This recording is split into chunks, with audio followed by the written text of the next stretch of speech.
మనది వ్యవసాయ ఆధారిత దేశం. ఎక్కువ మంది వ్యవసాయంపైనే ఆధారపడి జీవిస్తారు. ఒకప్పటిలా కాకుండా ఇప్పుడు వ్యవసాయానికి మంచి డిమాండ్ ఉంది. అయితే అందరికీ చిన్న చిన్న కమతాలు ఉండడం వల్ల ఒకే పంటను సాగు చేస్తూ లాభాలు పొందలేకపోతున్నారు. వ్యవసాయానికి అనుబంధ రంగాలను ఎంచుకుని సాగు చేస్తే ఒక పంట నుండి వచ్చే వ్యర్థాలను మరో దానికి ఉపయోగిస్తూ అన్నింట్లో పెట్టుబడులు తగ్గించుకుంటూ మంచి లాభాలు ఆర్జించే అవకాశం ఉంటుంది.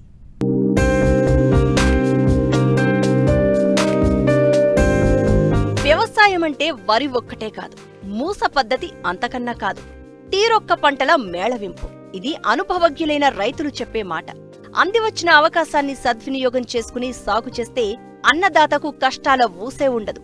ఒకప్పుడు రైతులందరూ పంటలతో పాటు పాడి పశువులు, గొర్రెలు, మేకలు, కోళ్ల పెంపకం చేపట్టి ఖచ్చితమైన ఆదాయాన్ని పొందేవారు. అయితే వివిధ కారణాల దృష్ట్యా పశు సంపద లేని వ్యవసాయాన్ని రైతులు చేపడుతున్నారు. అంతేకాకుండా ఒకే పంటను సాగు చేస్తూ నష్టపోతున్నారు. ప్రస్తుతం వాతావరణ పరిస్థితులు మారాయి. వర్షం అనుకున్న సమయానికి కావలసినంత కురవడం లేదు. కమతాలు కూడా చిన్న చిన్నవిగా అయిపోయి ఆశించిన స్థాయిలో ఆహార భద్రత, ఆదాయం లభించడం లేదు. మారుతున్న కాలానుగుణంగా వ్యవసాయం అనుబంధ రంగాలను ఎన్నుకుని కలగలుపుగా వ్యవసాయం చేపట్టాలి. ఇందులో ఒక వ్యవస్థ నుండి లభించే ఉత్పత్తులు, వ్యర్థాలు మరో వ్యవస్థకు వనరులుగా మారి పెట్టుబడులుగా ఉపయోగపడతాయని తెలియజేస్తున్నారు ఘంటసాల కృషి విజ్ఞాన కేంద్రం శాస్త్రవేత్త యశ్వంత్ కుమార్. ముఖ్యంగా సమగ్ర పద్ధతిలో చేపల పెంపకం అనేది 2 రకాలుగా ఉంటుంది. ఒకటి సమగ్ర పద్ధతిలో వ్యవసాయం, చేపల పెంపకం. అలానే సమగ్ర పద్ధతిలో పశుపోషణ, చేపల పెంపకం. అంటే 2 రకాలుగా ఉంటుంది. అంటే agriculture based integrated fish farming system, అలానే livestock fish farming system.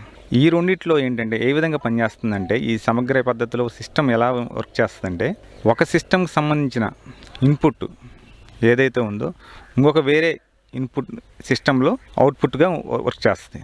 అంటే ఇప్పుడు పశుపోషణ, చేపల పెంపకంలో చూసుకుంటే ఈ కోళ్ళు, పశువులు కానివ్వండి, వచ్చే వ్యర్థ పదార్థం ఏదైతే ఉందో అది పేడ కానివ్వండి, కోళ్ళ వ్యర్థ పదార్థం, పశువుల ఇది కానివ్వండి, అదేంటంటే మనకి చేపల చెరువుల్లో ఒక ఆహార పదార్థంగా ఉపయోగించడం జరుగుతుంది. మనం ఒక సేంద్రియ పదార్థంగా మనం ఆహారంగా ఈ చేపల పేడ కానివ్వండి, అలానే కోళ్ళ వ్యర్థ పదార్థాలు కానీ ఇవన్నీ ఉపయోగించుకొని మనం ఈ వృక్ష జంతువులను మనం అభివృద్ధి చెందించి మనం చేపల పెరుగుదల అనేవి మనం సాధించడం జరుగుతుంది. సో అలాగా మనం ఒక దాంట్లో ఉన్న ఏదైతే వ్యర్థ పదార్థాన్ని మనం ఇంకో దాంట్లోకి మనం ఇన్పుట్గా మనం తీసుకోవడం జరుగుతుంది. ఇందులో ముఖ్యంగా మనం చెప్పుకోదలుచుకుంది ఏంటంటే వరి, చేపల పెంపకం. వరి 1 ఎకరం చెరువు తీసుకున్నట్టయితే మనం 1 ఎకరం చెరువులోనే 60 సెంట్లు వరి పంటకు ఉపయోగించుకోవాలి. మిగతా 20 సెంట్లు చేపల చెరువు కందకం తవ్వటానికి ఉపయోగించుకోవాలి. ఓకే, 20 సెంట్లు వచ్చేసి మనం చెరువు కందకం తవ్వినప్పుడు వచ్చే మట్టిని ఆ 20 సెంట్ల చుట్టూ గట్టులాగా వేసుకోవాలి. అంటే ఈ చెరువు కందకం వచ్చేసి 2 మీటర్ల వెడల్పు, 1 మీటర్ లోతు, 1 మీటర్ కానివ్వండి, 1.5 మీటర్ లోతు ఉండే విధంగా మనం చెరువు కందకం తవ్వుకోవాలి. దాని ద్వారా వచ్చిన మట్టిని తీసుకొని మనం మిగతా 20 సెంట్లలో చుట్టూ 2 మీటర్ల వెడల్పు ఉండే విధంగా గట్లు అనేవి ఏర్పాటు చేసుకుంటూ ఉండాలి. ఓకే, ఇలా చేసుకున్నందు వల్ల ఏంటంటే మనకి అదర్ పంటలు గట్ల మీద వేసుకోవచ్చు. లోపల చుట్టూ కందకం తవ్విన దాంట్లో మనం చేపల చెరువుల్లో పెంచుకోవచ్చు. ఇట్లాంటి పద్ధతి ఏంటంటే మనకి ఎక్కువగా చిన్న చిన్న కమతాలు రైతులు ఉంటారు. అంటే ఎకరం నుంచి 2.5 ఎకరం గల వాళ్ళు రైతులు ఉంటారు. ఇలాంటి వాళ్ళు వీళ్ళు ఈ పద్ధతి ఫాలో అయితే చాలా చక్కగా ఉంటుంది. ఈ సమగ్ర పద్ధతిలో వ్యవసాయం ఇలా చేపట్టడం ద్వారా ఏంటంటే మనకి ఎక్కువ ఆదాయం, నికర ఆదాయం మనకు అనేది కనబడుతూ ఉంటుంది. సో నీటిని ఎక్కువ నిల్వ చేసుకునే గుణం కలిగి ఉన్న నేలలు ఏవైతే ఉన్న నల్లరేగడి నేలలు అంటాం, వీటిని మనం ఈ చేపల పెంపకానికి ఎక్కువగా అనువైనవి, వరి చేపల పెంపకానికి. సో ముఖ్యంగా మనం ముంపును తట్టుకునే రకాలు ఏవైతే ఉన్నాయో, ముంపును తట్టుకునే రకాలు, అలానే ఎక్కువ ఎత్తు పెరిగేవి, ఎక్కువ దిగుబడిని ఇచ్చేవి రకాలను మనం సెలెక్ట్ చేసుకొని వీటిని వరి చేపల పెంపకంలో మనం ఎంపిక చేసుకోవాలి. 100 గ్రాముల సైజు ఉన్న చేపలను సెలెక్ట్ చేసుకుని మనం వేసుకోవాలి. ఎందుకంటే 100 గ్రాముల సైజు ఉన్న చేపలను వేసుకున్నట్లయితే మనకు పెరుగుదల బాగుంటుంది, అలానే బతుకుదల శాతం బాగుంటుంది. వీటిలో కూడా ఏంటంటే మనం 0 సైజు అంటాం. అంటే 1/2 కిలోల సైజులు కూడా మనం తెచ్చుకొని వేసుకోవటం వల్ల 1 సంవత్సరం కాలంలో 2 పంటలు తీసేయవచ్చు.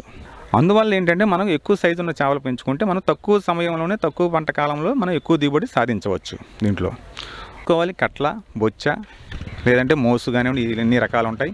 మనం ఈ చుట్టూ తవ్వుకున్న కందకంలో వచ్చేసి మనం ఇంచుమించు 800 నుంచి 900 పిల్ల వరకు వదులుకోవచ్చు. దాంతోపాటు మనం చేపల మేత అనేది మనం వాడుకుంటా ఉండే రోజు మార్చి రోజు కానివ్వండి, లేదంటే పశువుల పేడ కానివ్వండి, వీటన్నీ వాడుకుంటూ మన తౌడు చెక్క ఒక 1:9% నిష్పత్తిలో వాడుకొని మనం వేసుకుని ఉండే చేపల మేతగా కూడా వాడుకోవచ్చు. మనం ఈ వరి నాటిన అంటే 15 రోజుల తర్వాత మనం చేపలు అనేది వదులుకోవాలి. దీంతో కూడా ఈ వరికి వచ్చేసి మనం ఎక్కువగా పురుగు మందులు, రసాయనిక మందులు అనేవి చల్లకూడదు. పురుగు మందులు చల్లకుండా మనం వేప నూనె కాబట్టి వేప నూనె చల్లుకోవచ్చు. మీరు 15 రోజులకు ఒకసారి కానివ్వండి, 30 రోజులకు ఒకసారి కానీ వేప నూనె మనం ఏదైనా క్రిమి కీటకాలుగా ఉన్నా కూడా వేప నూనె చల్లుకోవచ్చు. వాటితో పాటు కొన్ని జీవ శిలీంద్ర నాశనాలు ఉన్నాయి, మనకు సూడో స్పైరులినా అని కొన్ని ఉన్నాయి జీవ శిలీంద్ర నాశనం. వాటి ద్వారా కూడా మనం కొన్ని ఇవన్నీ తెగుళ్ళు కానివ్వండి ఇవన్నీ నిర్మూలించుకోవచ్చు. అంటే ఎక్కువగా పురుగులు కెమికల్స్ ఇవన్నీ వాడకుండా ఉండటం శ్రేయస్కరం. వీటితో పాటు మన గట్ల మీద ఏదైతే మనం ఇందాక 20 సెంట్లు చుట్టూ క్రమేణా గట్లు ఏదైతే మనం ఏర్పాటు చేసుకున్న గట్ల మీద మనం అటు అరటి కానివ్వండి, అంటే కూర అరటి కానివ్వండి, అటు బొప్పాయి కానివ్వండి, అలానే తీగ జాతులు కూరగాయలు కానివ్వండి, టమాటా కానివ్వండి, బెండకాయలు కానివ్వండి, ఆనప కానివ్వండి, ఇలాంటి ఎన్నో రకాల పూల మొక్కలు కూడా ఎన్నో రకాల మొక్కలని మనం దాని మీద సాగు చేసుకోవచ్చు. దాని ద్వారా మనం అధిక ఆదాయాన్ని మనం సంపాదించుకోవచ్చు. ఇంకోటి ఏంటంటే మనం ఇందాక పశుపోషణ చేపల పెంపకంలో భాగంగా కూడా మనం అటు ఆవులను పెంచుకోవచ్చు చెరువు గట్టు మీద, అలానే కోళ్ళు పెంపకం చేయవచ్చు, అలానే బాతుల పెంపకం చేపట్టచ్చు, వాటితో పాటు మేకల పెంపకం చేపట్టచ్చు. అలానే మనం ఏదైతే చెరువు గట్టు మీద ఏర్పాటు చేసిన గట్ల మీద మనం వర్మీ కంపోస్ట్ బెడ్లని ఏర్పాటు చేసుకోవచ్చు. ఈ ఆవు ద్వారా వచ్చే పేడ ఏదైతే ఉందో మనం వర్మీ కంపోస్ట్ తయారు చేసుకోవచ్చు. ఈ వచ్చిన వర్మీ కంపోస్ట్ని మనం మళ్ళీ చేపల చెరువులో వాడుకోవచ్చు, మన వరి పొలానికి వాడుకోవచ్చు.